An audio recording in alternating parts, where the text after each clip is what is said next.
think you need practice. That would be nice. Like maybe iron.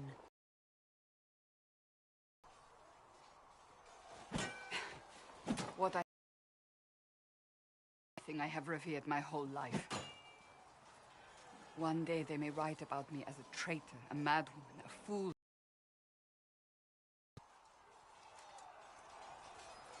What does your faith tell you? I believe you are innocent. I believe more is going on here than we can see. And I believe no one else cares to do anything about it.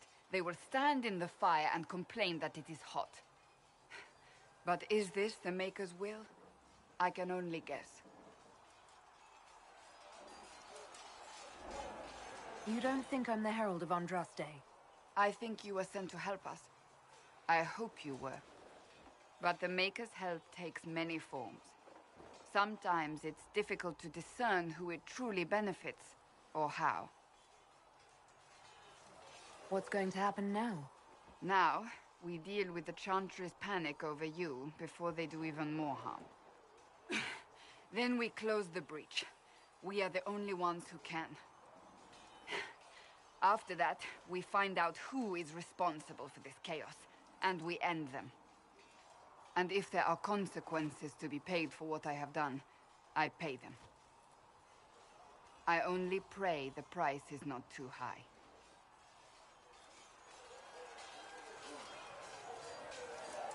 You didn't have any choice. Didn't I?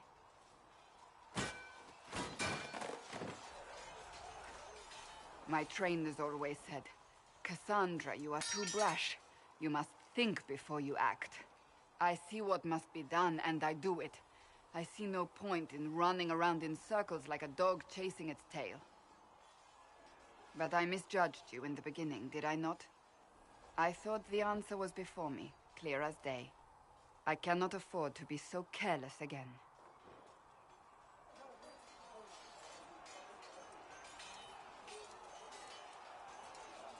It wasn't like you had no reason to suspect me.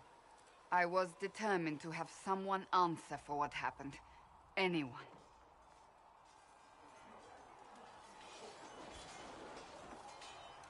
I'm curious. Do you even believe in the Maker?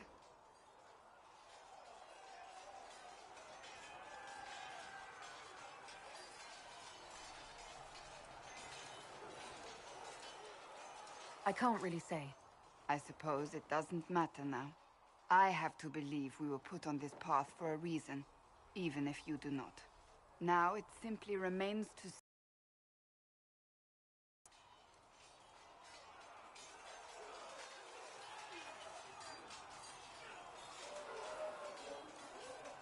It occurs to me I don't actually know much about you. What do you want to know? I'm not sure. Where are you from? The Circle of Magi at Ostwick. At least until the rebellion began. Yes, I suppose that would have required you to stay on the move. Tell me, do you consider the Free Marches your home? Are you eager to go back?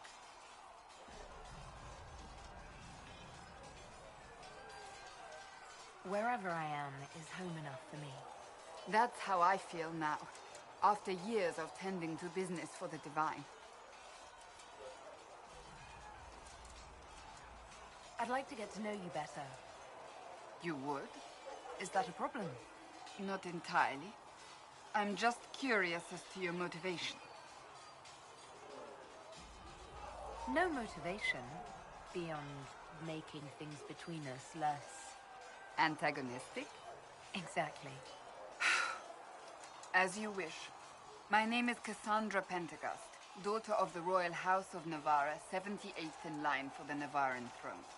I joined the Seekers of Truth as a young woman, and was with the Order until they withdrew from the Chantry. I remained as the Divine's right hand, carrying out her order to form the Inquisition. And here we are. That's all there is to know, my lady. You're a member of Navarra's royal family. The Pentagasts are a very large clan. Half of Cumberland could say the same. Really? No, but it feels that way. I have hundreds of relatives so distant they need charts to prove we're related at all. And they have them. Oh yes. The Pentaghasts value their precious blood like it runs with gold. And you joined the Seekers to get away from that? It was a life worth getting away from. The Pentaghasts are famed for dragon hunting, but few actually pursue the craft. Most are fat and lazy. They pay lip service to the Maker and care only for idle pleasures and past glories. My brother was all that kept me in Nevarra. Once he was gone, so was I. I'll let you get back to work.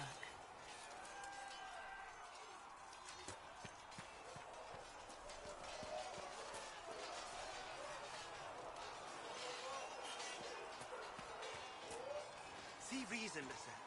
We cannot stay here. Why not? You're the one they're calling the Herald. It rather rolls off the tongue, doesn't it? No. You are a mage, and magic was meant to serve man, not rule him.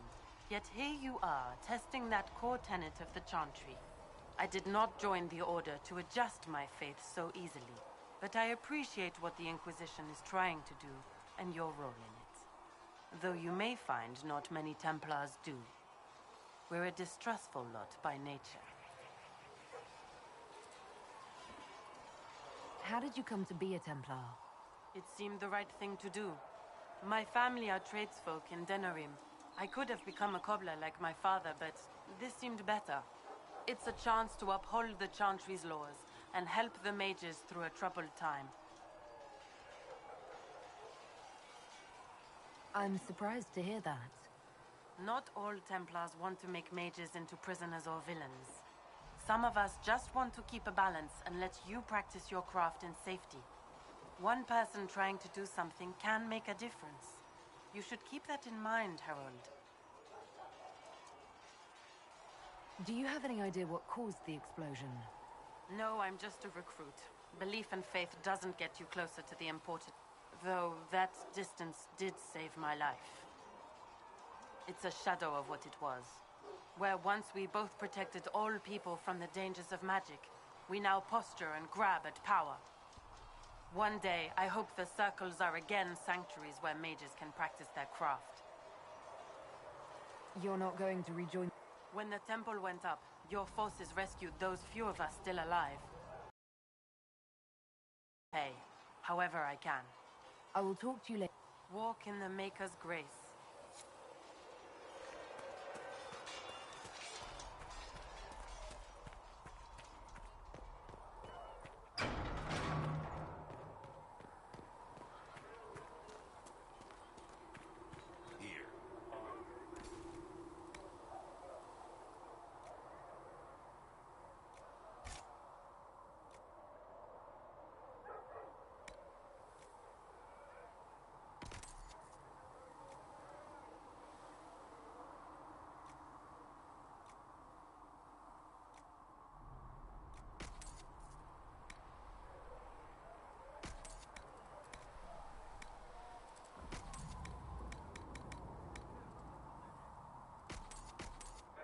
Maker bless you. He had better.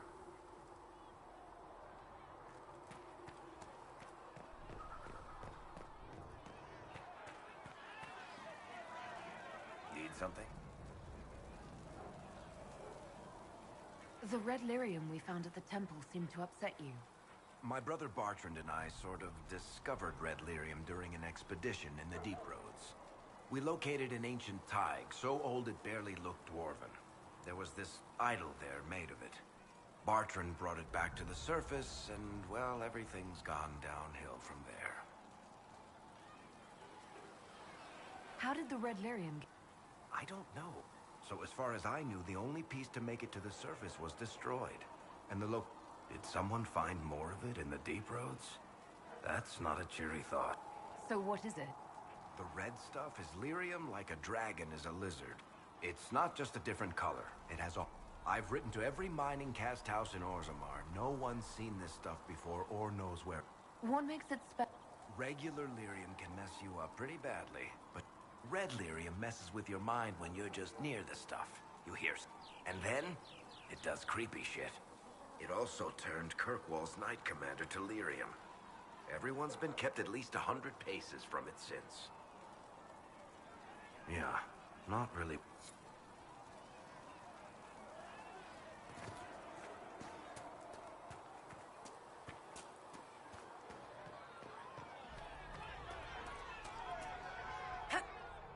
Cedric said the blankets weren't worth selling. He's giving them to the Inquisition for free. How kind. That, and he said people who freeze to death don't spend much coin. Your kind killed the Most Holy. Lies. Your kind let her die. Shut your mouth, mage! Enough! Knight Captain. That is not my title. We are not Templars any longer. We are all part of the Inquisition. And what does that mean, exactly? Back already, Chancellor. Haven't you done enough? I'm curious, Commander, as to how your Inquisition and its herald will restore order as you've promised. Of course you are. Back to your duties, all of you.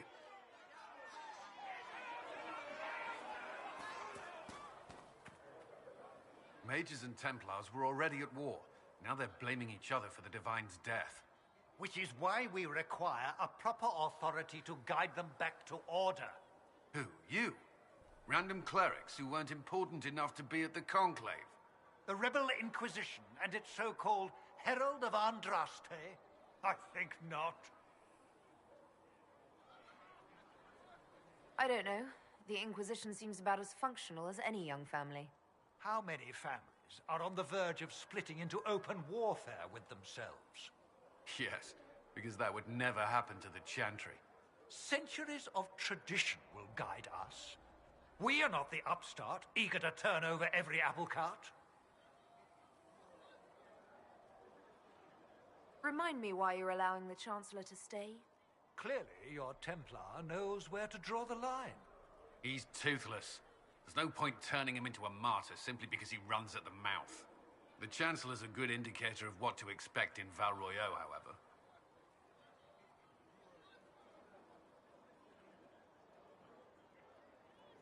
How widespread is the violence between mages and Templars? Impossible to say. Your organization flouting the Chantry's authority will not help matters. With the Conclave destroyed, I imagine the war between mages and Templars is renewed with interest. I'll make sure they see reason in Val Royeaux. I pray you're right.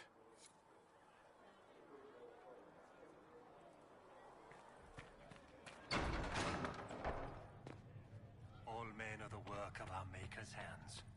From the lowest slaves to Research the in the highest nave wishes to verify that the those who bring harm to our Greetings, Herald proclamation of Andraste. are the least of his How fares your quest to seal the violated breach? and accursed by the Maker.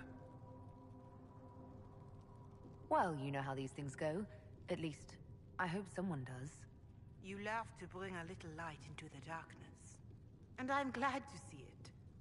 Too many see laughter as antithetical to the chant of light. They imagine Andraste as a grim warrior all her life, forgetting that she loved and was loved in return. I hope she found time for laughter during her trials, as I hope you do. You keep talking as though I'm the equal of Andraste. Do you know how unnerving that is? I can only imagine.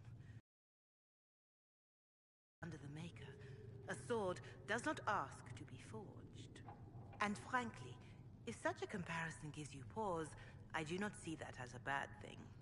In any case, I pray this Inquisition proves less brutal than its predecessor.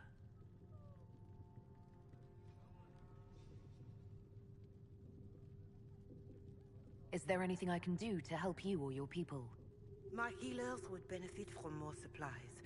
If you could deliver this list and the items on it to Quartermaster it may not seem like much, but it would enable... Farewell. Farewell.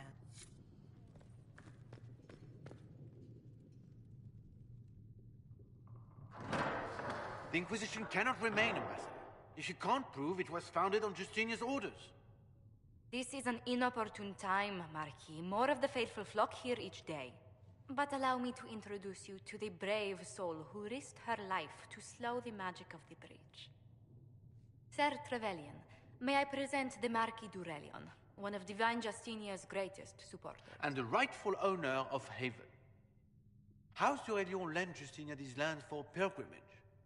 This Inquisition is not a beneficiary of this arrangement.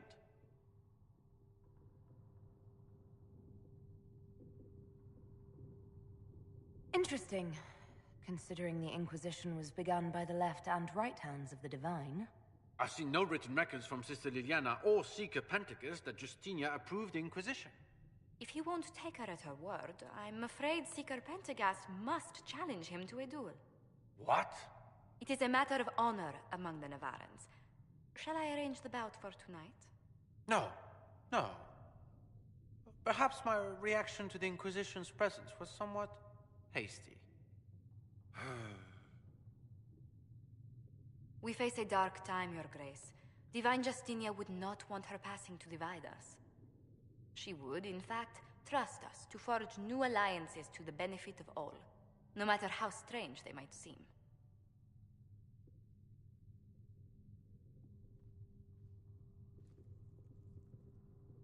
I'll think on it, Lady Montilyet.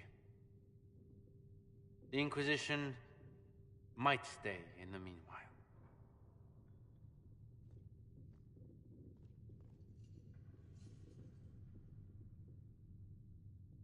Do the Durelions actually have a claim on this place?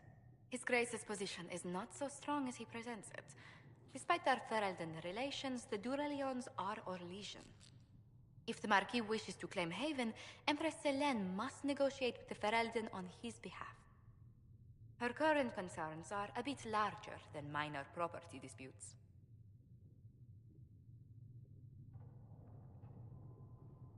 I'm so pleased the Marquis isn't tossing us out into the cold.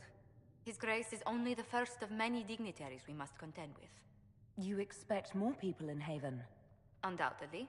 And each visitor will spread the story of the Inquisition after they depart. An ambassador should ensure the tale is as complimentary as possible. May I ask, what brought you to work for the Inquisition? Sister Liliana approached me. We've been acquainted for quite some time.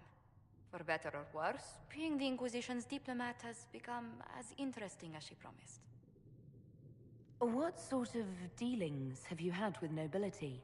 For some years, I was the royally appointed court ambassador from Antiva to Orlais. The nobility of Thedas is a rather singular sphere. Those I'm not acquainted with, I know through reputation. The Inquisition is lucky to have you as an advocate, Lady Montilyet.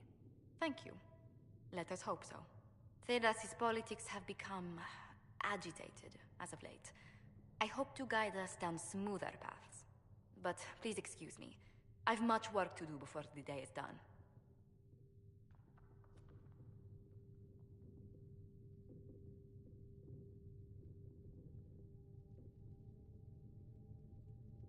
Greetings.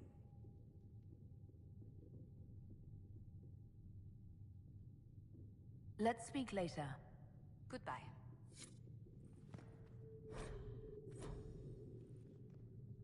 Yes. Good. If you find anything, please bring it in. Please tell me if you find something.